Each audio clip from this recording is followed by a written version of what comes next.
में भी कहा यह विचारधारा की लड़ाई है और इसमें हम सब एक साथ खड़े हैं।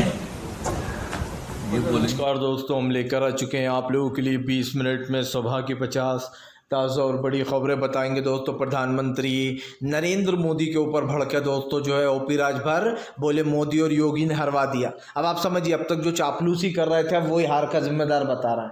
आखिरकार क्यों दोस्तों भारतीय जनता पार्टी के सामने पहली बार नेता प्रतिपक्ष के रूप में दोस्तों नरेंद्र मोदी के सामने होंगे अखिलेश राहुल। फिर क्या होगा दोस्तों संसद का मंजर, या आप लगा सकते हैं इसका अनुमान। क्यों आखिरकार मल्लिकार्जुन खड़गे ने बोला ये सरकार जल्द ही गिर जाएगी, जिसके बाद बीजेपी तिल मिला गई है।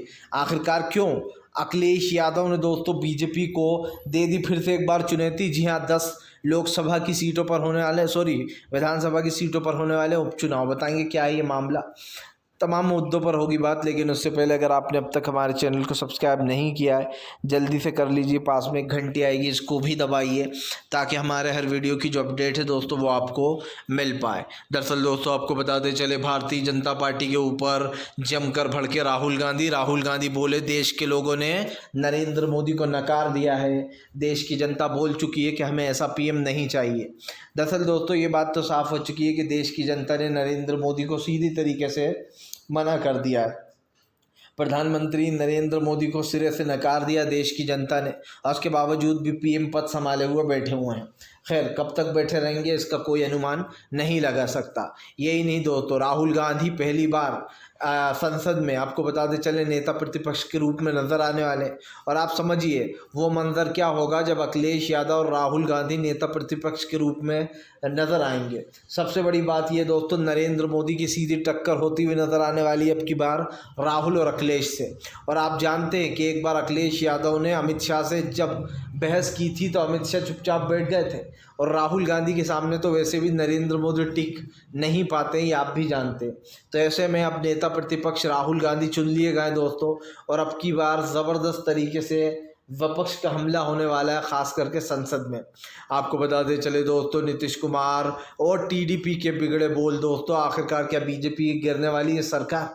दरअसल दोस्तों एक तरफ मल्लिकार्जुन खड़गे का बयान, दूसरी तरफ नीतीश अपनी बात पर अड़े हुए हैं। आपको बताते चले दोस्तों नीतीश कुमार और टीडीपी ये लोग स्पीकर पद को लेकर अड़े हुए हैं। हालांकि गोदी मीडिया अब भी दोस्तों नरेंद्र मोदी की पक्षकारिता करने में लग गई है। जैसे इन्हें पता चला कि जोड़ तोड़ कर नरेंद्र मोदी ने सत्ता में अपनी जगह बना लिए, वापस पीएम की कुर्सी पर बैठ गए, तो गोदी मीडिया फिर से 5 साल के लिए दलाली करने को तैयार है। हालांकि 5 साल ये सरकार चलेगी या 5 दिन में गिर जाएगी इसका कोई अनुमान नहीं लगा सकता। लेकिन फिर भी गोदी मीडिया ने अपने प्रधानमंत्री को अपना आका समझ के उसकी दलाली करना शुरू कर दिया है।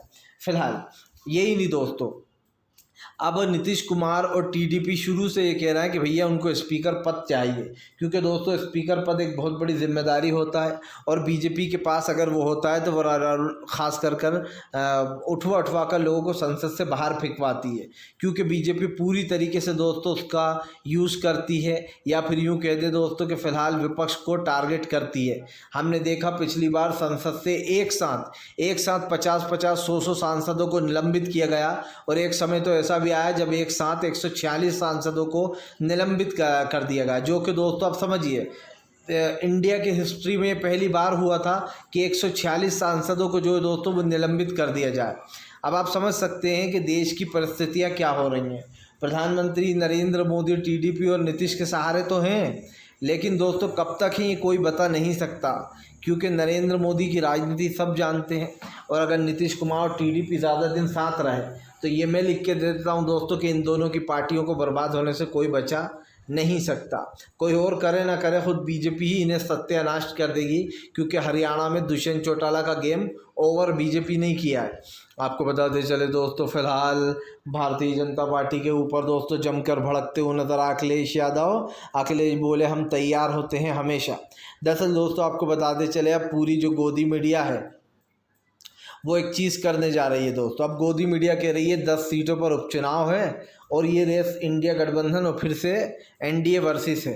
अब दोस्तों ये जाहिर सी बात है कि हर बार जब मिलकर लड़ा जाए तो वो कौन सी सीटें हैं उसका क्या आकलन बैठेगा। कौन जीतेगा कौन हारेगा तो बात की बात है, लेकिन जो मेन चुनाव है इसमें इंडिया गठबंधन जीत चुका है। लेकिन दोस्तों जानबूझकर इस चीज़ को भी एक बड़ा बनाया जा रहा है ताकि अगर बाई चांस इंडिया गठबंधन उपचुनाव में नहीं जीत पाए, क्योंकि दोस्तों सब जानते हैं उपचुनाव में इतनी मेहनत कोई नहीं करता है जितनी कि मेन उसमें चुनाव में की जाती है, और फिर घोटाले की भी ज़्यादा आशंकाएं होती हैं, क्योंकि जो अफसर लोग हैं उन्हें पता होता है कि इस वक्त सरकार बीजेपी की है तो हमें वो ही करना पड़ेगा। लेकिन उसके बाद भी इंडिया गठबंधन ही जीतेगा। ये लोग चाहे इस मामले को कितना ही उछालें दोस्तों, उपचुनाव की 10 सीटों पर उपचुनाव होने वाला है, राज्यसभा चुनाव दोस्तों। जिस 10 सीटों पर ये राज्यसभा चुनाव होगा उसमें अब देखना ये है कौन बाजी मारेगा, ये गोदी मीडिया चला रही है। लेकिन दोस्तों देखिए जो मेन लड़ाई थी उसमें जनता ने बता दिया कि कौन जो है काबिल है कौन काबिल नहीं है, और जनता ने इंडिया गठबंधन को चुना। भारतीय जनता पार्टी बहुमत के आंकड़ों को पास नहीं कर पाई, एनडीए के बल पर सरकार बनी हुई है। वो सरकार कब तक चलेगी मैं बार बार इसलिए दोहराता हूँ, ये किसी को नहीं पता है, क्योंकि दोस्तों ऐसी बैसाखियों वाली सरकार कभी भी गिर सकती है। भले ही ये लोग एक दूसरे के दोस्तों ऐप छुपा रहे हों, पता नहीं क्या डील करी है किसकी वजह से इनकी सरकार बनवा दी है, ये तो वो ही जानते हैं। लेकिन जो लोग एक दूसरे के ऐप छुपाने में लगे हुए हैं दोस्तों, वो लोग ये भूल गए कि कल उनका भी आएगा। आज जो लोग अपने आप को महान बताने का कार्यकाल कर रहे हैं दोस्तों, कल उल्टी गिनती उनकी भी शुरू होने वाली है। मैं बार बार इस चीज़ को दोहराता हूँ और दोहराता रहूँगा दोस्तों। नरेंद्र मोदी की राजनीति दोस्तों पूरी तरीके से ख़त्म हो चुकी है। इस देश के प्रधानमंत्री की राजनीति दोस्तों टाटा फिश हो चुकी है, या फिर यूँ कहते हैं कि टाटा बाय बाय होने वाली है। तो ये आप अच्छे से समझ सकते हैं। और सरकार की नीतियाँ क्या है ये आपके और हमसे छुपा नहीं है। आपको बताते चले दोस्तों, फ़िलहाल एक बार फिर से जो है यहाँ पर मचने वाला है घमासान। जी हैं, दरअसल आपको बताते चले दोस्तों, महाराष्ट्र से लेकर तो योगी तक में खलबली मची हुई है। दरअसल आपको बताते चले दोस्तों, अब आरएसएस ने बीजेपी के ख़िलाफ़ मोर्चा खोल रखा है। आरएसएस के बयानों को यूटर्न दिलवाया जा रहा है, लेकिन आरएसएस अपने बयान को यूटर्न नहीं लेगी दोस्तों। आपको बताते चले दरअसल आरएसएस और बीजेपी के बीच में रिश्ते बिगड़ चुके हैं। जहाँ एक तरफ आरएसएस आरोप लगा रही है कि नरेंद्र मोदी अपनी छवि को सुधारने में, या फिर यूँ कहते हैं कि अपने घमंड में उन्होंने बीजेपी को हरवा दिया। आरएसएस बार बार कह रही है कि नरेंद्र मोदी को घमंड हो गया है। और आप भी जानते हैं दोस्तों, इस भूमिका में आरएसएस बाप है और बीजेपी बेटा है। यानी कि माना जाता है दोस्तों आरएसएस और बीजेपी एक ही सिक्के के दो पहलू माने जाते हैं। अब ये कहा जा रहा है कि भैया ये जो आरएसएस है ये नरेंद्र मोदी से नाराज़ पहले ही हो गए थे दोस्तों मोहन भागवत, क्योंकि जेपी नड्डा ने चुनाव के बीच में ये बयान दे दिया था कि आरएसएस की अब हमें कोई ज़रूरत नहीं है, हम बीजेपी इतनी मजबूत हो चुकी है। लेकिन उसके बाद बीजेपी का क्या हाल हुआ दोस्तों सब ने देख लिया। बीजेपी तो बहुमत के आंकड़े तक नहीं पहुंच पाई, और ये कहना उनका कि भैया हम तो अकेले ही सक्षम हैं या फिर अकेले ही सब कुछ कर लेंगे, इस सब को लेकर अब उनकी पोल खुल गई, क्योंकि जनता ने तो नकार दिया। अब बीजेपी का प्लान पता है क्या, पूरी गोदी मीडिया तारीफ़ करने में लगी हुई है, लेकिन अब सोशल मीडिया पर यह फैल गया पूरी जगह पर कि आरएसएस ने बीजेपी से अपना हाथ खींच लिया है, जिसका नुकसान उसे कई राज्यों में भुगतना पड़ेगा और भुगत ही रहे हैं। आपको बताते चले दोस्तों, फिलहाल एक बार फिर से योगी की सच्चाई आए सामने। सच पता चलने के बाद योगी आदित्यनाथ के खिलाफ जनता में दोस्तों फिर से एक बार आक्रोश। दरअसल आपको बताते चले दोस्तों, योगी आदित्यनाथ को चुनाव से पहले ही हटाने की तैयारी थी, लेकिन आपको बताते चले योगी आदित्यनाथ किसी तरीके से बने रह गए। चुनाव यानी कि लोकसभा चुनाव दोस्तों, योगी को लोकसभा चुनाव से पहले ही बीजेपी पत्ता काटने वाली थी, लेकिन अरविंद केजरीवाल के उस बयान के बाद कि योगी को हटाया जाएगा सनसनी मच गई। उसके बाद दोस्तों लगता है बीजेपी ने अपना प्लान चेंज कर दिया। दरअसल एक लेख लिखा गया, उस लेख में साफ बताया गया है कि बीजेपी की करारी हार की जिम्मेदार खुद योगी सरकार है, और ये पहले ही सुनिश्चित कर दिया था बीजेपी ने कि वो योगी को हटाएगी कुर्सी से। लेकिन आपको बताते चले दोस्तों, योगी तो कुर्सी से हटने ही वाले थे और हटा भी दिए जाते, लेकिन बाद में कुछ ऐसा हुआ कि नरेंद्र मोदी ने ऐसा नहीं करा कि लोकसभा में इसका असर पड़े, जबकि नरेंद्र मोदी को पता था कि लोकसभा में नुकसान हो सकता है योगी की वजह से। तो आप सोचिए दोस्तों, जो लोग लोकसभा से पहले ही योगी आदित्यनाथ को बाहर का रास्ता दिखाने के चक्कर में थे, क्या वो लोग दोस्तों अब विधानसभा में कोई रिस्क लेंगे? नहीं लेंगे। ये बात तो साफ हो चुकी है कि दोस्तों विधानसभा चुनाव में योगी का पत्ता कट जाएगा और एक नए चेहरे पर बीजेपी चुनाव लड़ेगी। हालांकि वो किसी भी चेहरे पर चुनाव लड़े, ये तो तय है कि अब की बार दोस्तों अखिलेश यादव सीएम बनेंगे उत्तर प्रदेश के जब भी चुनाव होगा, क्योंकि ये बात मैं आपको लिख कर दे रहा हूँ, आज लिख के रख लीजिए। उत्तर प्रदेश का अगला सीएम कोई और नहीं बल्कि अखिलेश यादव ही होंगे और इंडिया गठबंधन इस लड़ाई को बहुत आसानी से जीतेगा। क्योंकि उत्तर प्रदेश जिस तरीके से दोस्तों जिस दौर पे है, ये सब देखते हैं कि उत्तर प्रदेश जैसी जगह जहाँ बीजेपी ने हिंदुत्व का एक कड़ा मुकाम बना लिया था, जहाँ बीजेपी को लगने लगा था कि बस अब तो हिंदुत्व ही है और कोई नहीं, जहाँ पर हमारे दलित, पिछड़े, आदिवासी और अल्पसंख्यक भाइयों को एक तरफ कर दिया गया था। दरअसल असली मास्टरमाइंड वही निकले, क्योंकि उनके वोटों ने पूरा गेम ही बदल दिया। आपको बताते चले दोस्तों, फिलहाल दिग्विजय सिंह का मोदी सरकार पर हमला, कहा नीट की परीक्षा अब तक का सबसे बड़ा घोटाला। दरअसल दोस्तों, नरेंद्र मोदी के राज्य में एक भी पेपर ठीक से हो जाए तो आप जो है गनीमत मानिएगा। क्योंकि नरेंद्र मोदी जब से सत्ता में आए ना दोस्तों, तब से एग्ज़ाम की बैंड बजी पड़ी है, छात्रों की लाइफ बर्बाद हो रही है। ऐसी एक भी परीक्षा नहीं है जिसका पेपर लीक नहीं हो रहा है। नीट की परीक्षा होने के बाद पोल जब खुल गई, जब सारे के सारे ज़्यादातर स्टूडेंट के एक जैसे मार्क्स आ गए, ऐसा कभी होता ही नहीं है दोस्तों कि एक जैसे मार्क्स दे दिए जाएं। यही नहीं, जो बीजेपी के शिक्षा मंत्री हैं वो दोस्तों बार बार ये दावा कर रहे थे, शिक्षा मंत्री, कि फ़िलहाल भैया हमारी शिक्षा तो बहुत अच्छी है और पेपर लीक तो नहीं हुआ। लेकिन दोस्तों एक बार फिर से इनकी पोल खुल गई है, क्योंकि साफ दिखाई दे रहा है दोस्तों कि फ़िलहाल इस वक्त ये जो नीट की परीक्षा हुई थी, इसको लेकर दोस्तों कहीं ना कहीं सरकार की नीतियाँ सामने आ गई हैं। शिक्षा मंत्री को भी मानना पड़ा कि हाँ पेपर लीक हुआ है, जबकि दोस्तों अब की बार बीजेपी पूरी कोशिश में थी कि वो ये कह दे कि भैया पेपर लीक नहीं हुआ है। लेकिन मैंने आपको ये चीज़ दोस्तों बार बार बताई थी कि पेपर लीक नीट में हुआ है। और नीट ही क्या, उत्तर प्रदेश में अब तक जितने भी दोस्तों पेपर हुए हैं वो सारे पेपरों को लीक कराया गया है। तो इस चीज़ को कोई जो है वो नज़रअंदाज नहीं कर सकता है, क्योंकि ये चीज़ मैंने आपसे बार बार बोली और फिर बोल रहा हूँ दोस्तों, जिस तरीके से नरेंद्र मोदी सत्ता पर काबिज़ हैं और वो कुर्सी छोड़ना नहीं चाहते हैं, उसके बाद एक चीज़ तो साफ़ हो जाती है कि अब तो देश की जनता को इन्हें उठाकर ही बाहर करना पड़ेगा। क्योंकि कुर्सी से ऐसे चिपक गए दोस्तों मोदी जी, अब उठने का नाम ही नहीं लेते हैं। और देश की जनता ने बता रखा है कि भैया एक अलग चीज़ होती है दोस्तों। लेकिन यहाँ तो साफ दिख रहा है कि फ़िलहाल सरकार की जो नीतियाँ हैं वो कहीं ना कहीं हैं। और ऐसे में सरकारी संपत्तियाँ तमाम जो अडानी अंबानी को बेची गई हैं, उनकी भी पोल पट्टियाँ खुलना शुरू हो गई हैं। आपको बताते चले दोस्तों, फिलहाल अखिलेश यादव का बड़ा दावा, कहा इंडिया गठबंधन ही जीतेगा, इंडिया गठबंधन की होगी जीत। आपको बताते चले दोस्तों, हालांकि 10 राज्यसभा की सीटों पर चुनाव होने वाला है, उपचुनाव, लेकिन अखिलेश यादव को सबसे ज़्यादा खुशी इस बात की है कि इस बार उत्तर प्रदेश में इंडिया गठबंधन का जलवा रहा। यही नहीं, संख्या और भी ज़्यादा बढ़ती दोस्तों अगर 3 लोगों को ज़बरदस्ती हराया नहीं जाता तो। अखिलेश ने आरोप लगाया कि जिस जगह पर कम मार्जिन था दोस्तों, यानी कि 10-10, 12-12 सीट से आगे पीछे चल रहे थे, वहाँ पर जानबूझकर उनके कैंडिडेट को हराया गया।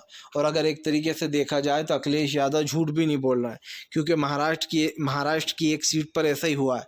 महज 2 से 4 वोटों से दोस्तों एक व्यक्ति जीत गए महाराष्ट्र के बीजेपी के। जबकि आरोप लगाया संजय रावत ने कि जिस जगह ये हुआ 12 वोटों के अंतर से, वहाँ पर दोस्तों जो उम्मीदवार थे यानी कि शिवसेना के, उनको लगभग ज़्यादा वोट मिले थे। और वहाँ का सीसीटीवी फुटेज भी बन करा। यानी कि दोस्तों अब आप समझ सकते हैं कि जब अनिल मसीह चंडीगढ़ के चुनाव में खुलेआम धांधली कर सकता है, तो फिर भाई अफसर क्यों नहीं कर सकते हैं, आराम से कर सकते हैं। हालांकि हमने आपको एक चीज़ बार बार दोहराई और फिर कहेंगे कि इतनी सीटें जीतने के बाद ये तो हमें पता चल गया दोस्तों कि अगर जनता एकजुट होकर वोट दे तो ईवीएम का भी रिकॉर्ड टूट जाता है। ईवीएम की भी बैंड बज चुकी है। जिस तरीके से लोगों ने वोट करा ना, ये उन्हीं का वो है दोस्तों जो लोगों ने यहाँ तक पहुँचा दिया। सबसे बड़ी बात मैं आपको बताऊँ, इस बार दोस्तों चुनाव में लोगों को उम्मीद थी कि इंडिया गठबंधन की ही सरकार बनेगी, लेकिन नीतीश कुमार ने, ख़ास करके नीतीश कुमार और टीडीपी ने जिस तरीके से बीजेपी का साथ दिया है, मैं दोस्तों ये मानता हूँ कि इन्होंने देश के गरीब तबके को एक बड़ा झटका देने का काम किया है। जनता इन्हें माफ़ नहीं करेगी। एक ऐसी पार्टी को सपोर्ट करना जो देश को तोड़ रही है, जिसका प्रधानमंत्री खुद हिंसा को बढ़ावा देता है दोस्तों। ये पहली बार देखा हमने 2014 के बाद कि देश का प्रधानमंत्री हिंसा को बढ़ावा देता है, उनको रोकने के अलावा। इससे पहले ऐसे कई लोग आए दोस्तों, लेकिन कोई भी ऐसा प्रधानमंत्री नहीं था जिसने कि इस तरीके की वकालत करी हो दोस्तों, ख़ास करके हिंसा की। पहले नरेंद्र मोदी ऐसे हैं जो हिंसा की खुलेआम एक तरीके से वकालत करते हैं। कहते हैं अगर मंदिर, अगर शमशान बनेगा, अगर जो कब्रिस्तान बनेगा शमशान भी बनेगा। और इनके बयानबाजियाँ तो आपने सुनी है। 400 का नारा, हम संविधान बदलना चाहते हैं, इनके नेता कहते हैं। एक तो संविधान बदलने की याचिका ही डाली आया था सुप्रीम कोर्ट में।